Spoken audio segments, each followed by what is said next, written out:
भारत में महिलाओं की राजनीतिक भागीदारी एक महत्वपूर्ण विषय रहा है। हालांकि भारत ने इंदिरा गांधी, जयललिता, ममता बनर्जी, मायावती जैसे प्रभावशाली महिला नेताओं को जन्म दिया है, लेकिन कुल मिलाकर महिलाओं की राजनीतिक भागीदारी अभी भी पुरुषों की तुलना में कम बनी हुई है। दुनिया के कई देशों में 1990 के दशक से ही महिला राजनीतिक भागीदारी में वृद्धि देखी गई है, लेकिन भारत में यह बदलाव 2010 के दशक में ही स्पष्ट रूप से दिखाई देने लगा।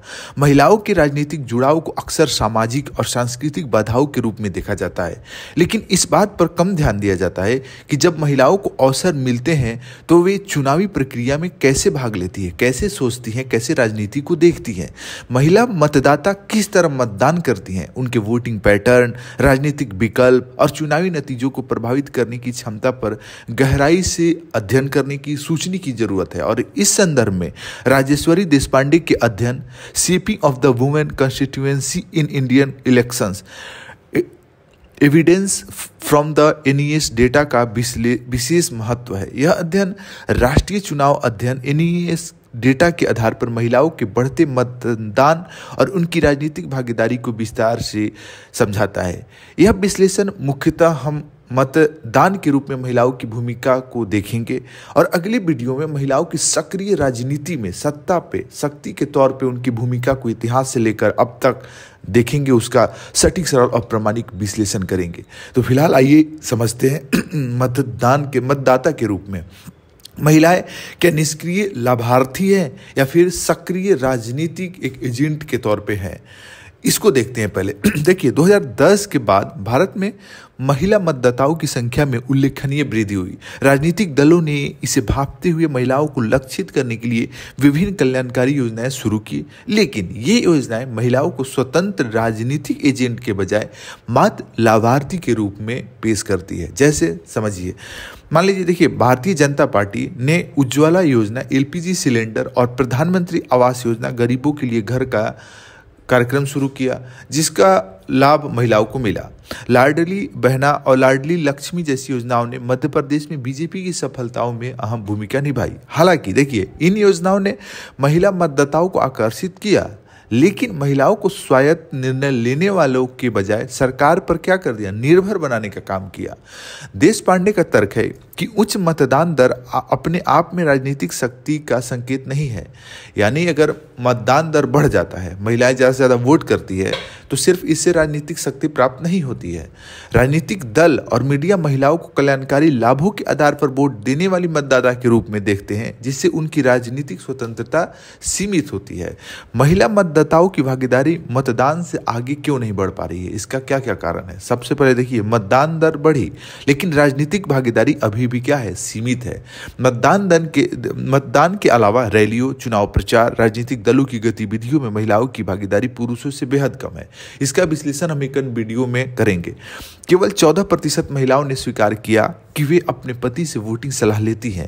यह दर्शाता है कि महिलाओं में स्वतंत्रता तो बढ़ी है, लेकिन अभी भी पुरुषों की तुलना में यह अनुपात अधिक है। स्वयं सशक्तिकरण परिकल्पना पर सवाल में देखें तो कुछ विद्वानों का मानना है कि शिक्षा और रोजगार के अवसरों में वृद्धि से महिलाएं स्वतंत्र रूप से मतदान करने लगी है, लेकिन भारत में महिला कार्यबल भागीदारी दर अभी भी कम है और महिला मतदाताओं का पंजीकरण भी पुरुषों की तुलना में कम है। पुरुष प्रवास का प्रभाव भी है। जैसे ग्रामीण क्षेत्रों में पुरुषों के बाहर जाने से महिलाएं मतदान में अधिक सक्रिय हुई है, लेकिन यह प्रवृत्ति महिलाओं के राजनीतिक सशक्तिकरण का वास्तविक संकेत नहीं देती, बल्कि केवल परिस्थितिजन्य बदलाव है। ये क्या महिला मतदाता केवल महिला होने के आधार पर वोट देती है?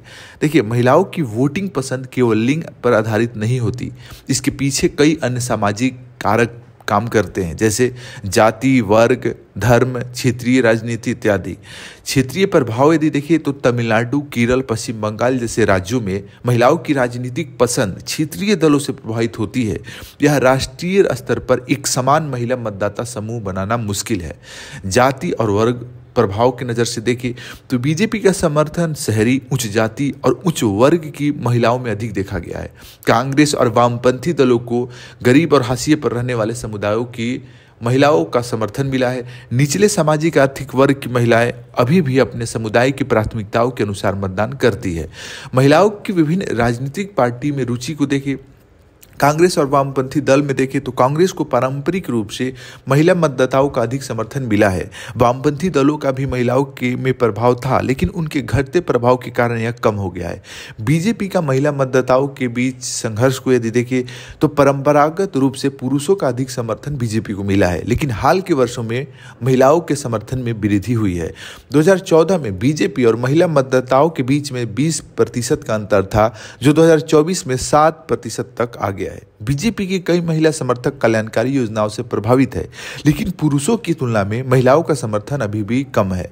महिलाओं की राजनीतिक भागीदारी को बढ़ाने के लिए क्या किया जा सकता है? केवल देखिए मतदाता के रूप में नहीं, निर्णय निर्माता बनाना होगा। महिलाओं को वोट बैंक के रूप में देखने के बजाय नेतृत्व की भूमिका में लाना होगा।